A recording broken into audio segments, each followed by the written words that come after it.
Today we will take a quick tour of the visitor center at the Desert National Wildlife Refuge, which is part of the U.S. Fish and Wildlife Service, Department of the Interior. This is approximately 10 miles or so outside of Las Vegas. And you leave the city and all of a sudden you're out in the desert. There's a lot to see here. This is the exit from the back of the visitor center that takes you on the loop trails.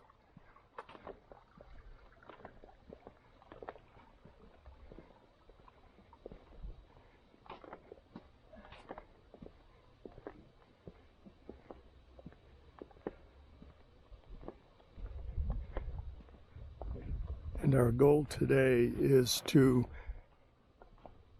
explore the railroad tie cabin.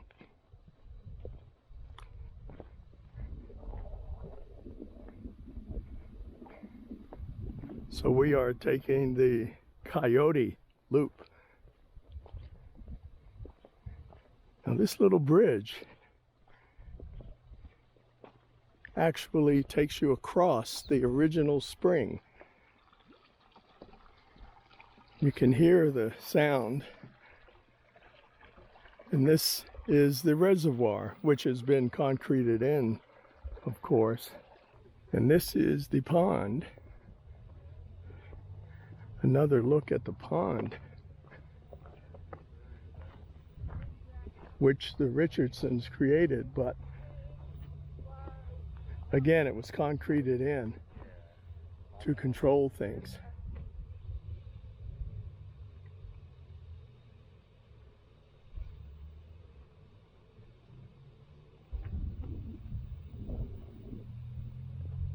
That's the museum exit that we came out of over there. Now we're at the far end of the pond, and if you look straight and down that way, with all those trees, that was the orchard. And it makes sense that they got the water to come into a reservoir and then feed the orchard trees down below. Most of the employees' housing is in that area, and the people in the visitor center said that there aren't any other original buildings left from the Richardson and Wart area, with the exception of the railroad tie cabin, which is a major attraction for people coming this way. Here we are at the cabin.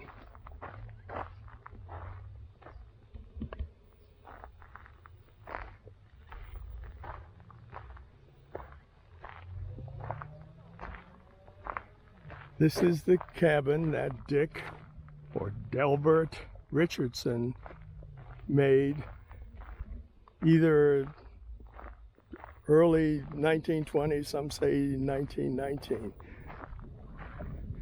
But they had just bought the ranch then, and probably it was in the early 20s.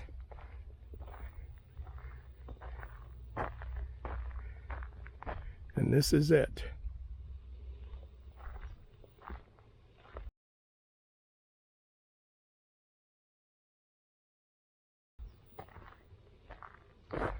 I was here earlier, around 2017 or so, and they still have those oil cans sitting by the door in the older picture.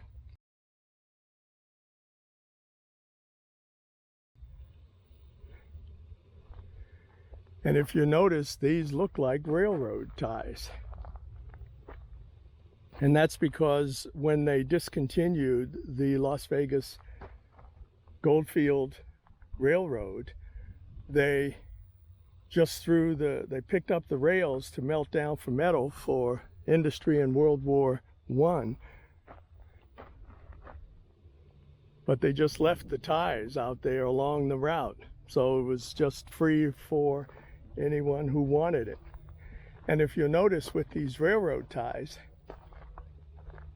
they just stack them up, one on top of the other, and then they drive probably some rebar through all of them to keep them in place.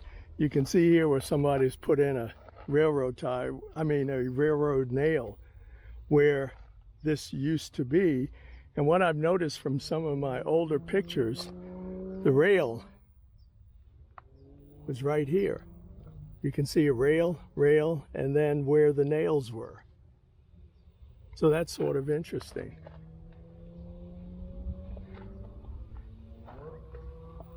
And the roof on the cabin was corrugated metal.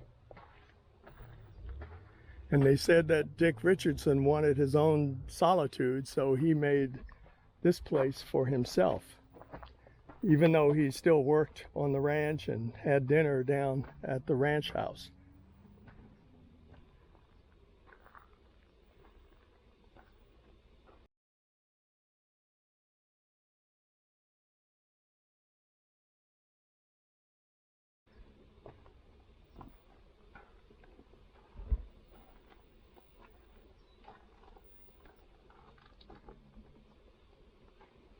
So when you build a log cabin, you usually carve out a little niche here so that you could lay the logs above into the little niche. But here they're just stacked on top of each other, which, if they're secured with that rebar going through from top to bottom, then that should be pretty sturdy, because those railroad ties are pretty heavy. And the only problem would be if there was an earthquake or something like that and they would shift, they could almost just stay up there on their own.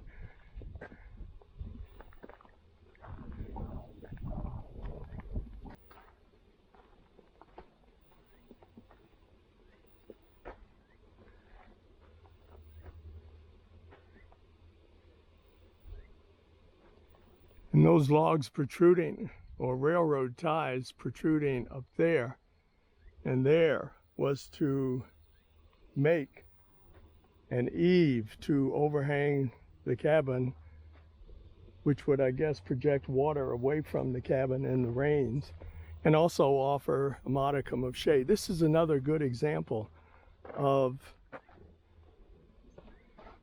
where you can see where the actual iron rails were laid, here and here. And then on either side would be the place for the spikes. Because, this is even indented some. So you can imagine a heavy train pushing down in this area here, and then the spike holding it in place.